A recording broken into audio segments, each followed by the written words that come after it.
colors. I've seen brown with bright blue spots and yellow with brown stripes. So yeah, literally, that's easily what, 30 centimeters. Yeah, and they're so loud. The mating call is so loud.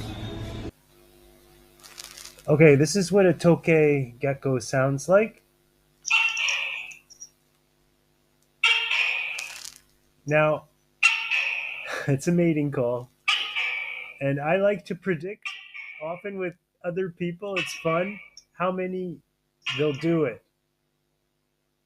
So that was 7, and that is a pretty common number, I can tell you, but it'll range from 4 to 9. It kind of depends on the strength and the horniness of that male Tokay gecko.